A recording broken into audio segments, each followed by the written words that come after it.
CBS News Chief White House Correspondent Major Garrett joins us now from Raleigh, North Carolina. And Major, again, after what many thought was a good day for Donald Trump yesterday at the Detroit Economic Club, here we see yet another prominent Republican, however moderate, and Maine Senator Susan Collins add her name to a growing list of those in the party who simply cannot support the GOP nominee. Cumulatively, then, as we look at that and the letter signed by 50 national security experts, what does the campaign believe the cumulative effect of all of this could be? Harmful. I mean, look, the Trump campaign wants to tell the country and Republicans Donald Trump is remaking the Republican Party. That might be true, but what he makes, will it be enough to be competitive in a national election? Nobody knows, and defections like this create prominent storylines for Hillary Clinton and Democrats attacking Donald Trump, and speak to a general sense of unrest within the Republican Party beneath Donald Trump. And Susan Collins is not the most influential Republican senator, but she is influential. She has a history of working across party lines. She is a well-known, visible Republican woman in the Senate. And for women voters across the country, she is someone that they may in fact look to judge Donald Trump's temperament and ability to be an effective president of the United States. Her declaration that she's decided he cannot be an effective president because he lacks the temperament could be meaningful not only in the state of Maine, but in the Northeast and possibly elsewhere if Republican women who have yet to warm up to Donald Trump in the kind of ways they did for John McCain and Mitt Romney take a cue from Susan Collins and say, you know what, I better take another long look at Trump.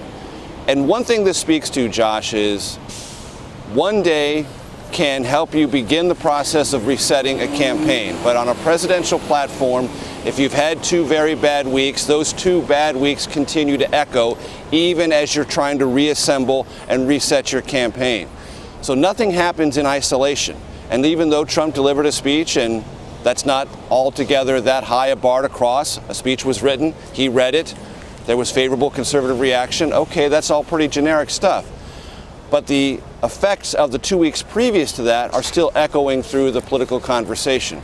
And some Republicans are spending a lot more time taking note of the 2 weeks before yesterday's speech than yesterday's speech and reacting accordingly. And looking at the numbers here, Major, NBC SurveyMonkey poll out now has Hillary Clinton up 10 points nationally. That's up from just a point heading into the conventions. And interestingly, Donald Trump has really, it would appear, begun to lose the core that put him here. He's only up 5% with men, down from 16%. He's now down 4% with voters without college degrees. Had been up 9% with the same constituency just 2 weeks ago. I mean, these numbers are telling the story of a slow bleed. They absolutely are, Josh. And I know there will be Trump supporters who will say, stop obsessing about all the numbers. All right, fine. Let's not obsess about the actual numbers, but let's pay attention to the trends. And the trends are irreversible, meaning, well, they're not irreversible, but you can't ignore the data that they're suggesting about Trump's campaign, that it is sinking and that it is losing support among key Trump supporters. All the data since the Democratic National Convention suggests that.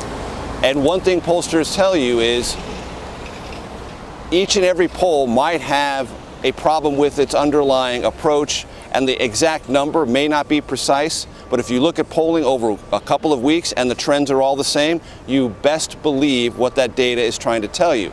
And really the only hope for the Trump campaign is that its candidate cares about data, understands bottom lines, and pays attention to actual numbers, and better act accordingly, because if he doesn't, these trends are going to continue.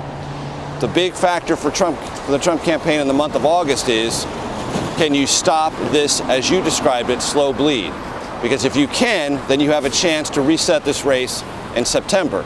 But you have to acknowledge, while you're trying to hold where you are, you're not where you want to be, and you have to climb back into this race in the month of September.